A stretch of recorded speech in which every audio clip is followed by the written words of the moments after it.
Well, I think we all saw this one coming, didn't we? Because they just don't get enough money to support it all. Hi, it's me again, and yeah, I look in my news feed this morning and I see this headline: BBC local radio faces significant cuts to programming. I'm not surprised, to be honest, because they just don't have any money. They've no money, the BBC, do they? In fact, they've got a black hole in their finances of 300 million quid that they're trying to plug. And that's a big hole, right? I mean, I've been in some financial holes in the past myself, but not 300 million quid's worth. But the thing is, if you're in a big hole, the best way out of it is a big shovel. Is that a saying? I swear I've heard that saying somewhere before. So how much does the BBC make a year off licence fees? It's 3.7 billion quid a year. There is no excuse for having a black hole in your finances or cutting any services. In fact, it should be expanding that kind of money. Absolutely ridiculous. The amount of offices and staff the BBC has is insane. So yeah, I did see this coming. Because local radio has been struggling for a bit. And I know I used to listen to Essex FM, because I'm from Essex, obviously, you may be able to tell. And they were bought up by Heart, weren't they? Which is a big conglomerate thing. So instead of having loads of different radio stations with loads of different presenters and everything, it's all just from one place, goes out all over the country. And that makes advertising easier and better and more efficient and more profitable also. And not that the BBC have to worry about that. But you pay your licence fee, and many of the defences, and there is only a couple of defences for the licence fee, and these are the defences I get all the time, right? It's the news. Where would we be without proper, independent, unbiased, non-commercial news? Well, I'm sorry, but there's no way the BBC's news is unbiased. It's not possible at all. You don't bite the hand that feeds you, and the hand that feeds the BBC is the British government and the British royal family. So it can't always tell everything that it may know, right? That's obvious. Arts and culture, yeah, all right. The BBC, as a public service broadcaster, has a remit for arts and culture and stuff like that, and it does broadcast stuff that other channels wouldn't touch with a barge pole.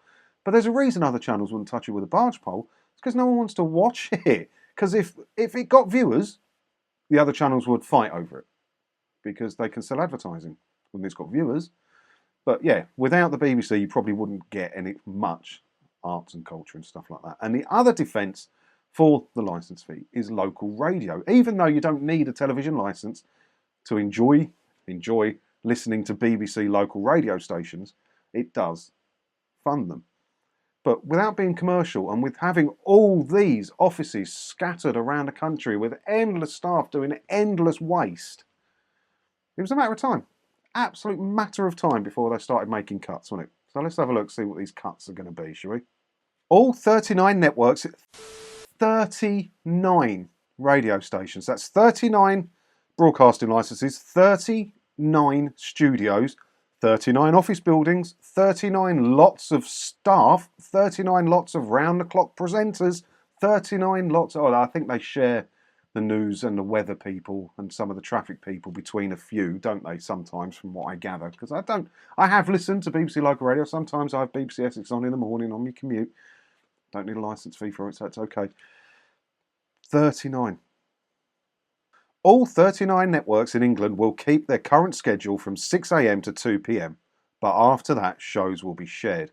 There will be 10 local programmes between 6 and 10 p.m. on weekdays, across the day on Saturdays, as well as Sunday mornings. Live sports programming will not be affected. There will be one All England show from 10 p.m. across the week and on Sunday afternoons. These changes will result in the closure of about 48 staff posts, with the BBC explaining that it wants to prioritise digital content.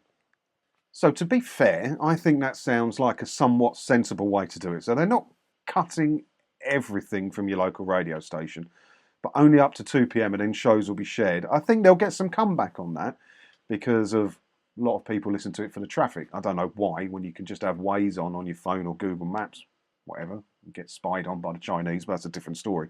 But the drive time shows are the big shows, aren't they? So you've got the morning one still covered, but the evening one isn't going to be covered now by your local one. It's going to be shared. But having shared programmes between 6 and 10, and then after 10, it's all England. So it's just one programme that goes out, which is very much how Heart do things, I believe. That sounds sensible to me. But the bit in there that surprised me most of all was it said here, the changes will result in a closure of about 48 staff posts. Is that it? Seriously? You're going through all that drama to save 48 staff posts?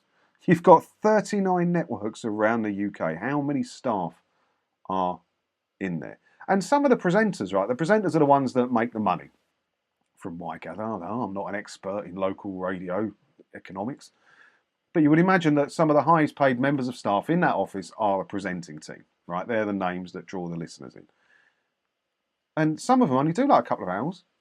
So why don't you just extend their hours to cover a gap, and then you can sack one of them off? And that will save more money than losing a bit of admin staff or a little local journalist that's working for the radio station, wouldn't it? I don't know. All of this could be solved by going commercial, but then could it? Because Hart didn't manage to make it work. But then, I don't know. It's a mess. And the BBC are trying to find answers to the £300 million black hole that they've got in their finances. And I'm not sure they're looking in the right places. Yes, this did need changing. I get that. But I don't think, one, they've changed it enough. And two, they've put enough thought into it, really. The most recent listening figures published show a slight change in recent audience numbers listening to local radio in England. Rajar, the industry body, says 5.8 million people listened for at least 5 minutes in September, compared to 5.6 million in 2019 and 6.7 million in 2012. That's more than Radio 1, more than 5 Live, and a little bit less than Radio 2, so there's clearly still desire for it. Yeah, but you can't make that comparison, can you? It's local radio. So then all those people, those 5.8 million people, aren't listening to one station, are they? That's how many people listened to a local radio station in the UK. Not one station, which is what Radio 1 and Radio 5 Live and Radio 2 is. I don't know. I don't mind some local radio, but I don't know what the BBC can do to make it work for them. Going commercial, is that going to save them? No, because all the other local radio stations got bought up, didn't they? But I don't know what the answer is for local radio. I mean, they say here they want to create, 11 investigative reporting teams across the country focusing on key local issues.